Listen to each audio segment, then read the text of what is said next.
धरणे आंदोलन पूनमगेट येथे प्राथमिक माध्यमिक आश्रम व निवासी शाळेची चौकशी करून कार्यवाही करावी।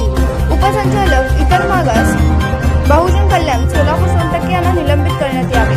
मुख्याध्यापक व शिक्षक नसताना वेतन काढणाऱ्या सोनटक्के उपसंचालक यांची चौकशी झालीच पाहिजे।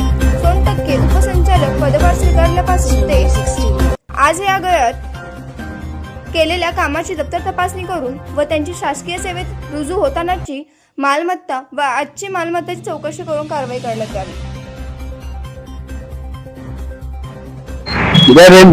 मी दीपक गवळी, युवक प्रांत पश्चिम महाराष्ट्र अध्यक्ष, दक्षिण सोलापूर येथील प्राथमिक व माध्यमिक निवासी आश्रम शाळेतील तेथील विद्यार्थी नसून त्या ठिकाणी बोगस विद्यार्थी दाखवून आणि त्या ठिकाणी शिक्षक मुख्याध्यापक व इतर स्टाफ दाखवून शासनाची फसवणूक करून लाखो रुपयाचे मलिदा काही आश्रम शाळेतील संस्था चालकाने हे गेल्या अनेक वर्षापासून कार्यरत आहेत। तसेच कामती कुरुल या शाळेत अनेक आश्रम शाळेत आहेत, त्या ठिकाणी त्या शिक्षकच नाहीत, त्या शाळेमध्ये शिक्षक भरती करून स्वतःच्या मुलाच्या नावाने त्यांनी वेतन घेतात व मुख्याध्यापक आणि शिक्षक कोणतेही दोन पदे नसताना त्या ठिकाणी मुख्याध्यापकाचा पगार व शिक्षकाचे पगार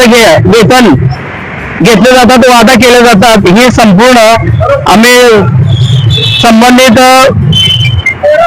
इतर मागास बहुजन कल्याण सोलापूर उपसंचालक मान्य आपले सोनटक्के सर यांना वारंवार निवेदन देऊन व त्यांना निदर्शन आणून देऊन त्यांनी कोणत्याही प्रकारचे अद्यापर्यंत कारवाई केलेली नसून, म्हणून आज गेल्या 5 तारखेपासून आम्ही पूनमगेट सोलापूर या ठिकाणी युवक प्रांतच्या वतीने बेमुदत धरणे आंदोलन करत आहोत। मुळात या सोनटक्के सरांवरतीच या कामचुकार अधिकारी व